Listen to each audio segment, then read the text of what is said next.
नमस्कार दोस्तों, स्वागत है आपका MLS न्यूज हिंदी में। तो दोस्तों, आज के वीडियो में नाटो को लेकर एक बहुत ही बड़ा अपडेट निकल कर सामने आ रहा है और खासकर नाटो कंट्रीज क्यों आखिर चाहते हैं कि इंडिया भी नाटो कंट्रीज को ज्वाइन कर ले और आखिर चीन भी ऐसा क्यों चाहता है कि इंडिया नाटो को ज्वाइन ना करे। तो इस वीडियो में हम डिटेल से आपको बताने वाले हैं, आप वीडियो के एंड तक बने रहिए। सबसे पहले बात कर लेते हैं कि नाटो आखिर है क्या। तो नाटो जो है नॉर्थ एटलांटिक ट्रीटी ऑर्गेनाइजेशन है। ये एक तरह का ग्रुप है जो सोवियत यूनियन के टाइप में बनाया गया था और सोवियत यूनियन उस टाइम पे बहुत ही ज्यादा पावरफुल था। जो वेस्टर्न कंट्रीज हैं उन्होंने एक ग्रुप का निर्माण किया था और जिसका नाम नाटो रखा गया था, यानी कि नॉर्थ अटलांटिक ट्रीटी ऑर्गेनाइजेशन। तो सबसे पहले बात कर लेते हैं दोस्तों कि आखिर नाटो कंट्रीज क्यों चाहती हैं कि इंडिया को नाटो का एक हिस्सेदार बना लिया जाए। तो इसके पीछे की सबसे बड़ी जो वजह है वो है चाइना। और चाइना आज की डेट में उभरती हुई पावर है जिसको काउंटर करने के लिए नाटो कंट्रीज यानी कि पश्चिमी जो देश हैं वो चाहते हैं कि चाइना को अगर काउंटर कर सकता है तो यहाँ पे एशिया में जो सबसे बड़ी ताकत है यानी कि भारत को सामने लाया जाए, जिससे भारत चाइना को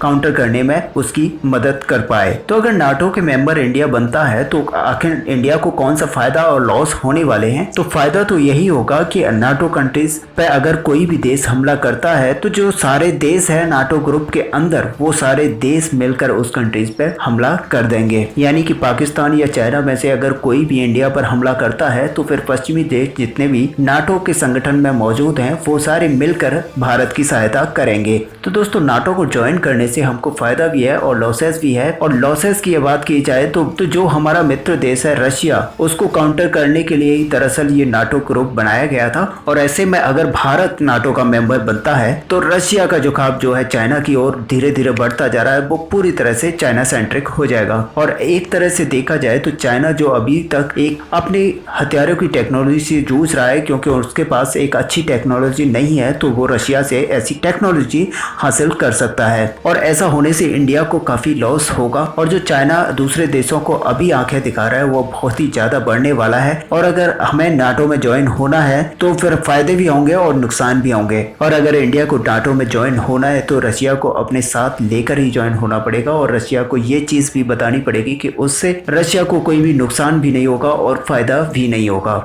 और आपको ये भी बता दें कि पहले जो नाटो संगठन था वो पूरी तरह से रशिया सेंट्रिक था और रशिया को ही अपना सबसे बड़ा दुश्मन मानता था। लेकिन अब ऐसा नहीं है और नाटो से जितने भी देश हैं वो अब जान चुके हैं कि चाइना एक उभरती हुई पावर है और चाइना को अगर काउंटर करना है तो चाइना को अपना दुश्मन बनाना पड़ेगा। और भारत को, जो कि भारत को एशिया में सबसे बड़ा देश और बड़ी पावर उभर कर देखा जाता है, तो फिर भारत को नाटो में लेकर आना पड़ेगा और चाइना को काउंटर करने के लिए भारत को आगे नाटो में ज्वाइन कराना पड़ेगा।